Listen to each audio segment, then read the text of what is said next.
जौनपुर सच दिखाने की हिम्मत। नमस्कार, मैं कपिल देव सिंह। आप देख रहे हैं आपका अपना चैनल दहाड़ न्यूज जौनपुर सच दिखाने की हिम्मत। ब्रेकिंग न्यूज, बड़ी खबर आ रही है उत्तर प्रदेश के जनपद जौनपुर से। श्रमजीवी बम विस्फोट कांड में 18 साल बाद आया फैसला। आतंकवादियों को फांसी के साथ साथ 10 लाख रुपए का जुर्माना। प्राप्त जानकारी के अनुसार श्रमजीवी एक्सप्रेस में विस्फोट कांड के मामले में 18 साल बाद 3 जनवरी 2024 को आखिरकार न्यायाधीश का फैसला आया। इस बम कांड के शेष 2 आतंकवादियों को भी फांसी की सजा के साथ 10,25,000 रुपये का जुर्माना दीवानी न्यायालय के अपर सत्र न्यायाधीश राजेश कुमार राय की कोर्ट ने सुनाया है। इस कांड के 2 आतंकवादियों को वर्ष 2016 में फांसी की सजा सुनाई जा चुकी है, जिसकी अपील हाई कोर्ट में विचाराधीन चल रही है। यहां आपको बता दें कि राजगीर से चलकर नई दिल्ली को जाने वाली श्रमजीवी एक्सप्रेस में लगभग आधा दर्जन आतंकवादियों ने पूरी योजना के साथ ट्रेन को बम से उड़ाने की योजना बनाई। 18 जुलाई 2005 को सायं लगभग 5 बजे के आसपास जौनपुर स्थित हरपालगंज रेलवे स्टेशन के पास हरिहरपुर रेलवे क्रॉसिंग पर जनरल कोच नंबर 98466 में बम विस्फोट किया। इस विस्फोट में कुल 14 यात्रियों की दर्दनाक जीवन लीला समाप्त हो गई थी और लगभग 62 यात्री गंभीर रूप से घायल हो गए थे, जिसका उपचार जौनपुर और आसपास के अस्पतालों में कराया गया था। श्रमजीवी कांड होते ही पूरे प्रशासन सहित देश और प्रदेश की सरकारों में हड़कंप मच गया था। घटना के समय देश के रेल मंत्री घटनास्थल पर पहुंचकर आतंकवादियों के खिलाफ कड़ी कार्रवाई का निर्देश जारी किए थे। इस बम विस्फोट की घटना को लश्कर के आतंकी यहिया खान के नेतृत्व में 2 जुलाई 2005 को बांग्लादेश में रची गई थी और घटना को अंजाम देने का काम जौनपुर को चुना गया था। 27 जुलाई 2005 को यहिया और उबैरुद्दमान यूसुफपुर स्टेशन पर मिले। इसके बाद पटना स्टेशन पर हिलाल उर्फ हिलालुद्दीन और आलमगीर रोनी ने ट्रेन के कोच में बम रखा था, जिसे जौनपुर आने पर हरपालगंज स्टेशन के पास हरिहरपुर रेलवे क्रॉसिंग पर ब्लास्ट कराया गया था।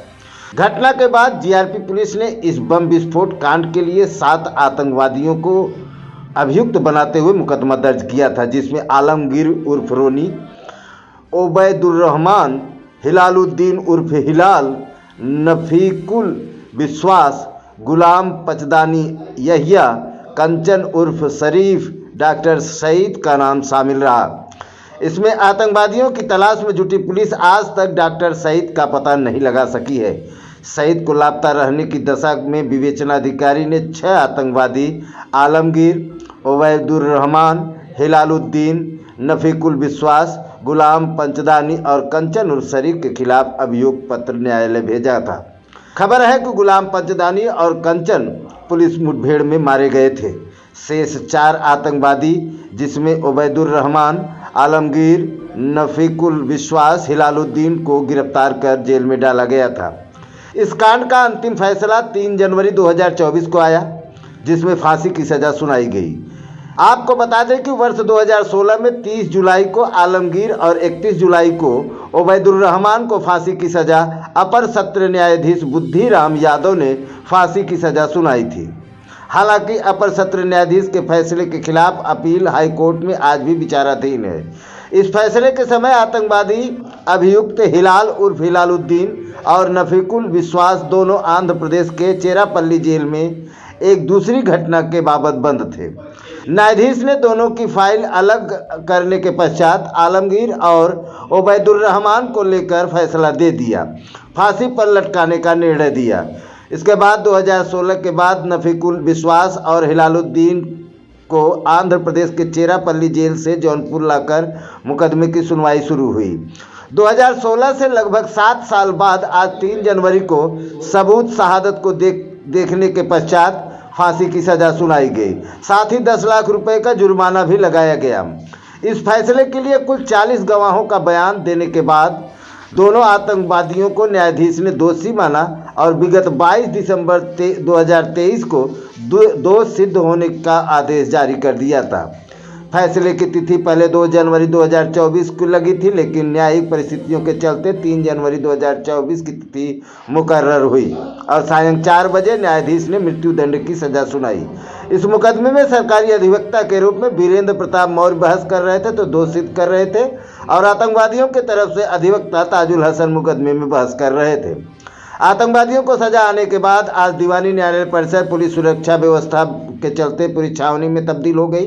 कोर्ट के अंदर पुलिस का कड़ा पहरा लगा हुआ था। अदालत खचाखच भरा हुआ था। सजा सुनने के बाद आतंकी पूरी तरह से खामोश नजर आए। श्रमजीवी कांड में मृतक अमरनाथ के भाई से बात करने पर उन्होंने कहा कि अब जाकर आत्मा को शांति मिली है। उन्होंने एक शिकायत जरूर किया है कि घटना के समय रेल मंत्री ने जो घोषणाएं की थी वह आज तक पूरी नहीं हो सकी है। फैसला आने में विलंब होने पर न्यायिक व्यवस्था पर भी सवाल खड़ा किया। साथ ही कहा कि जल्द से जल्द इन सभी आरोपियों को फांसी पर लटकता हुआ देखेंगे, तभी उनके मृतक की आत्मा को शांति प्रदान होगी। माननीय न्यायालय द्वारा दोनों अभियुक्तों को मृत्युदंड का फैसला सुनाया गया है। 302 में मृत्युदंड और 307 सफरी धारा 149 में 10 वर्ष की सजा और 5 लाख का जुर्माना और सब धाराओं में 5 वर्ष सजा सुनाई गई है। कौन कौन अभियुक्त थे जिनको आज सुनाया गया? जांच जो है ये हिलालुद्दीन उर्फ हिलाल और दूसरे हैं नफीकुल विश्वास। पूरा मामला क्या था? पूरा मामला 28/7/2005 को श्रमजीवी कांड एक विस्फोट हुआ था, जिसमें 14 लोग मरे थे और 62 लोग घायल हुए थे। इसमें 2 अभियुक्तों को पूर्व में सजा सुनाई जा चुकी है मृत्युदंड की। आज माननीय न्यायालय द्वारा बचे 2 अभियुक्तों को मृत्युदंड की सजा सुनाई गई है। कुल कितने गवाह गुजरे? और कुल 53 गवाह गुजरे हैं और इसमें 117 हम लोगों ने प्रदर्शित कराया है प्रदर्शित कर, और उस आधार पर आज माननीय न्यायालय ने फैसला दिया है। फैसला आने में इतना लंबा समय 2 को 7 साल पहले सजा हुई। 2 को 7 साल पहले सजा हुई, चूंकि ये लोग हैदराबाद की कोर्ट में वांछित थे, वहां चले गए थे और माननीय उच्च न्यायालय में उन लोगों की रिट याचिका पेंडिंग थी, जिसमें पत्रावली चली गई थी। पत्रावली आने पे बहस हुई और बहस के दौरान आज फैसला सुनाया गया। इन्होंने क्या घटना में किस तरह का था और किस तरह अंजाम दिया, रोल क्या था? नफीकुल विश्वास ने बम बनाने में और मदद किया था, बम विस्फोट करने में, और हिलालुद्दीन ने बम रखा था जिसमें विस्फोट हुआ था। नीचे क्या नाम है? सतीश कुमार पांडे, डीजीपी।